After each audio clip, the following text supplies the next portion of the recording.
Back to news. CM Revanth చేసిన వ్యాఖ్యలు boomerang అయ్యాయా? ప్రతిపక్షాలకు దగ్గరుండి ఆయుధమిచ్చారా? రేవంత్ రెడ్డిని రెస్క్యూ చేసేందుకు మంత్రులు రంగంలోకి దిగారా అంటే అవుననే సమాధానం వస్తోంది.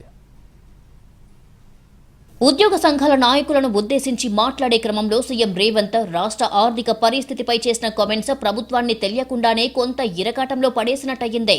రాష్ట్ర ఆర్థిక పరిస్థితి, అప్పులు, గత సర్కార్ చేసిన తప్పులు ఇంతవరకు బాగానే ఉన్నా ఆ తర్వాత చేసిన కామెంట్స్ చర్చకు దారితీశాయి. అప్పులు చేసింది కేసీఆర్ సర్కార్ అనే వరకు అందరికీ క్లారిటీ ఉంది.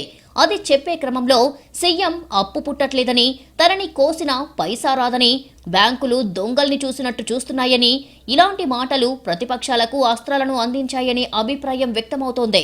రాష్ట్రం ఆర్థికంగా బాగలేదు, అప్పు పుడతలేదు, అనా పైసా ఎవడు ఇస్తలేడు, ఎవరినైనా కలవడానికి పోతే బ్యాంకర్లు దొంగలను చూసినట్టు చూస్తున్నారు తెలంగాణ రాష్ట్ర ప్రతినిధులను.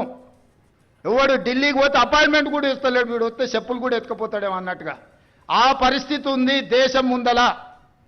అప్పు పుడితే నేను కూడా ఏదో ఒకటి చేసి తెచ్చిచ్చేటోను, అప్పు పుట్టట్లేదు, అప్పు పుట్టడం లేదు, అపాయింట్మెంట్ ఇవ్వడం లేదు అనే మాటలపై ప్రతిపక్షం ఘాటుగా రియాక్ట్ అవుతోంది.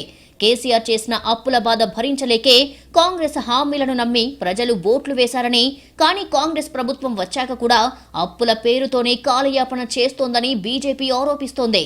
రేవంత్ సింపతి కోసం ప్రయత్నిస్తుంటే ప్రజలు చీదరించుకునే పరిస్థితి వచ్చిందన్నారు కేంద్ర మంత్రి బండి సంజయ్. కేసీఆర్ అప్పుల పాలు చేసిండు అని చెప్పింది మీరే. అప్పులు తీరుస్తామన్నారు, అప్పులు తీరుస్తాము, 6 గ్యారెంటీలు అమలు చేస్తాము, 420 హామీలు కూడా భవిష్యత్తులో అమలు చేస్తాము, ఇచ్చిన వాగ్దానాలను నెరవేరుస్తామని చెప్పి ఏం చేశారు? బాండ్ రాసిచ్చారు. మీరు ఏం ఆలోచించుకొని కేసీఆర్ చేసిన అప్పు తీరుస్తామన్నారు, ఏమో ఆశించి 6 గ్యారెంటీలు అమలు చేస్తామన్నారు చెప్పాలి రాష్ట్ర ముఖ్యమంత్రి గారు. ఇప్పుడు కాంగ్రెస్ పార్టీ నాయకులు చెప్పాలి, ప్రతి ఎమ్మెల్యే చెప్పాలి, రేపటి నుంచి ఏ ఎమ్మెల్యేను వదిలిపెట్టాం, ఏ మంత్రిని వదిలిపెట్టాం. మరోవైపు ప్రభుత్వ ఉద్యోగుల డిమాండ్లపై సీఎం రేవంత్ రెడ్డి చేసిన వ్యాఖ్యలను తప్పుబట్టారు BJP MP Etela Rajender. CM Revanth వ్యాఖ్యలతో తెలంగాణ ఆత్మగౌరవం దెబ్బతింటోందన్నారు. తలసరి ఆదాయం, జీఎస్డీపీ పెరుగుదల, వరి ఉత్పత్తిలో 10 ఏళ్ల పాటు నెంబర్ 1 గా ఉన్న తెలంగాణ ఎలా దివాళా తీసిందో చెప్పాలని డిమాండ్ చేశారు ఈటెల. బట్టి విక్రమార్క గారు పెట్టిన బడ్జెట్ 3,04,000 కోట్లు అనుకుంటా నాకు తెలిసి.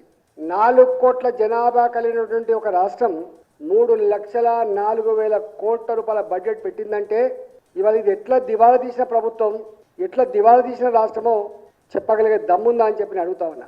ఆనాడు మాట్లాడిన మాటలు పెద్దెవరు పట్టించుకోలే కానీ ఇవాళ మీరు మాట్లాడుతున్న మాటలు తెలంగాణ ప్రజల ఆత్మస్థైర్యం దెబ్బతింటా ఉంది, తెలంగాణ ప్రజల ఆత్మగౌరవం దెబ్బతింటా ఉంది. ప్రతిపక్షాలు కుట్రతోనే సీఎం రేవంత్ రెడ్డిపై దుష్ప్రచారం చేస్తున్నారని మంత్రి పొంగులేటి శ్రీనివాసరెడ్డి ఘాటుగా స్పందించారు. తెలంగాణ రాష్ట్రం అప్పుల్లో ఉంది కాబట్టే అప్పు ఉందని చెబుతున్నారన్నారు. మాయ మాటలు చెప్పింది రాష్ట్ర ప్రభుత్వంపై గుదిబండ పెట్టింది బీఆర్ఎస్ నేతలే అని విమర్శించారు.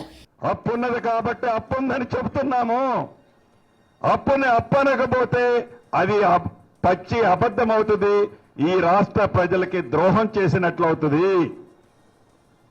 అటువంటిది అప్పుందని చెప్తున్నారు, మార్కెట్లో మన్ని చిన్నబుచ్చుతున్నారు, మార్కెట్లో మన్ని డిగ్రేడ్ చేస్తున్నారు, మాయ మాటలు చెప్పి మళ్ళీ అప్పు పుట్టించుకోకుండా చేస్తున్నారని చెప్తున్నారు. మాయ మాటలు చెప్పాల్సింది చెప్పింది మీరు. బీఆర్ఎస్ హయాంలో రాష్ట్రంలో ఆర్థిక విధ్వంసం జరిగిందన్నారు ఎమ్మెల్సీ అద్దంకి దయాకర్.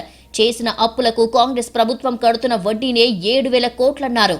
గత ప్రభుత్వం కొన్ని వర్గాలకే కొమ్ము కాసి రాష్ట్రాన్ని అప్పుల కుప్పగా మార్చిందని కాంగ్రెస్ మంత్రులంటున్నారు.